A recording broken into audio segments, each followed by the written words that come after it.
Hey everyone, happy Monday. It's been about 3 weeks or almost a month since I did one of these. I felt it was time to check in for anyone that was wondering what's up. So, I want to start by saying also happy April Fool's Day. I do not plan on trying to trick you today, or at least not in this video. Um, but I wanted to say that I'm doing okay. I've been mostly just working this month.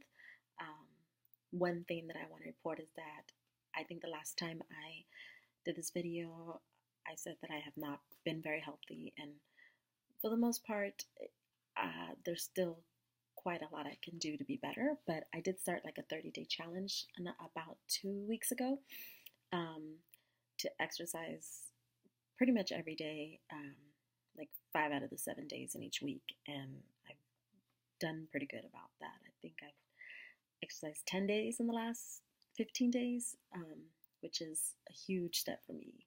Um, Although I'm not gonna lie, I've had a few setbacks that I won't really talk too much about, but let's just say it involved fried chicken and donuts. So, for those who know me for a while, fried chicken was my favorite food when I was a child. So sometimes cravings kick in. I don't even imagine if I was ever pregnant. But other than that, yeah, just working. Not too many exciting things to really share. I did do another stand up in Huntington Beach. It went okay. I posted it up. Well, I posted the first couple minutes up. The last few minutes were kind of repeat on my first show, so didn't want to bore anyone with the same stuff. And I have one coming up on April 4th in Huntington Beach again. So I'm trying to work on some new material, and um, I'll post that up on the channel later, and hopefully it's funny. uh, Today I'm actually feeling kind of reflective. Well, not just today. It's kind of every day. I constantly have been known to overthink, and at the same time, I also have been known to uh, talk without thinking or saying too much. Um, so it's like a double-edged sword. um, I think I'm more reflective after the fact of doing something I shouldn't have been doing versus trying to prevent it. I don't know if any of y'all have that problem, but that is something I'm working on. And I recently found an old piece that I wrote when I was working on a performance uh, that I did in my undergrad. This was like back in 2002, and it was talking about something I used to do, which was really interesting. And I'm actually going to read it to you. It's about running, and just thinking about how that relates to how I approach things now around communication. So I'm going to share something, and try to see if I can read my writing from. This was from April 17th of 2002, so not too, like, we're on April 1st, so not too far around the same month, just obviously many years ago. Um, so it's called Running, and again, it was in a performance piece I had done when I was at Cal State Northridge.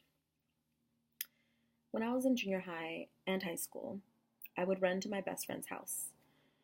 With all my energy, I would try to run out um, without stopping, but about halfway there, I would slow down to a walk. Not surprising that I get tired. When I would finally arrive, I would go to the back of the house and I would sit and I would cry in the alley. And their little dog would then bark at me until someone came out to find out why he was barking, and then the family would find me. Well, recently, I had ran away around the block in my new neighborhood. And it was daylight. I usually run, further away, try to stay out longer. If it was dark, I would sometimes sit by a bus stop on Novice and Van Nuys, and I would just sit at that bus stop and wait for my ex to arrive at the time.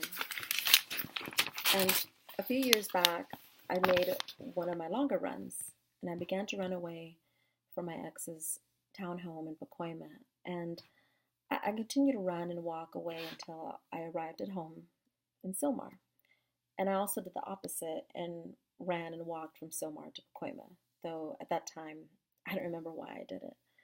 Um, if you want to Google map Pacoima and Sylmar, let's just say these cities aren't that close for someone who is not a runner. But there's two people in my life that had made me run the most, and that's my father and my ex at the time.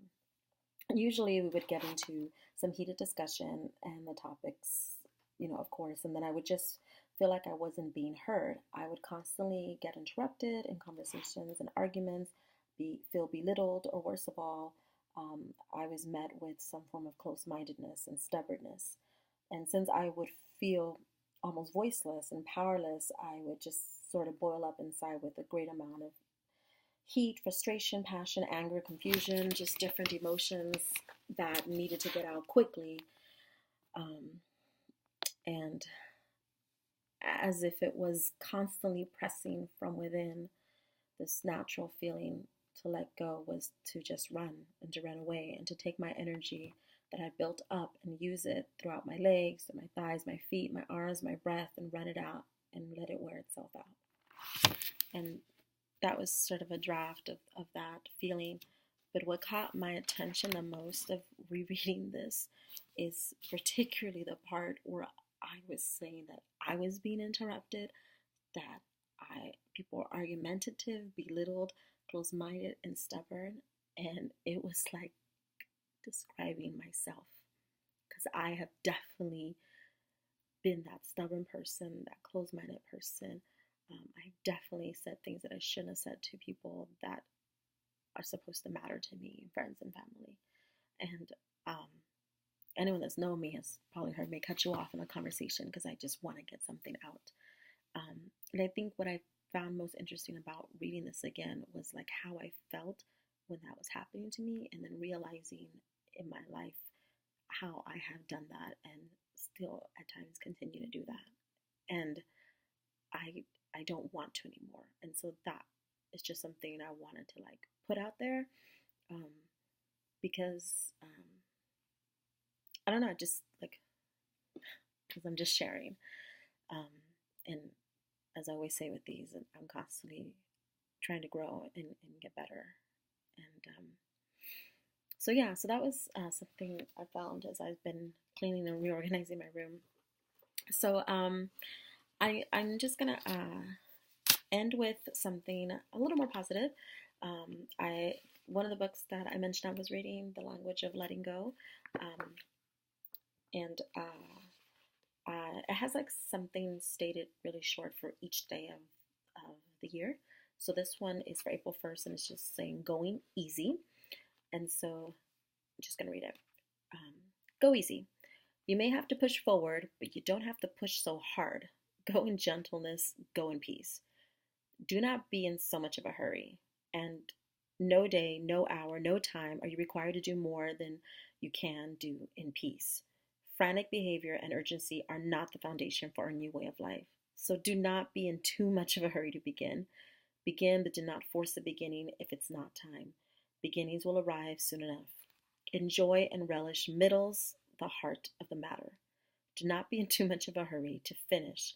You may be almost done, but enjoy the final moments. Give yourself fully to those moments so that you may give and get all there is. Let the pace flow naturally. Move forward. Start. Keep moving forward. Do it gently and do it in peace. Cherish each moment.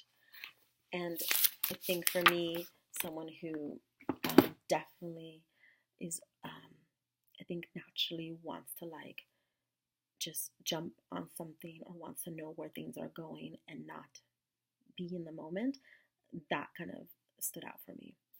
Anyways, other than that, I again wish you all an amazing week, or amazing couple of weeks till the next time I do one of these. And thanks for listening. I'm sending you lots of love, lots of positivity, lots of good health.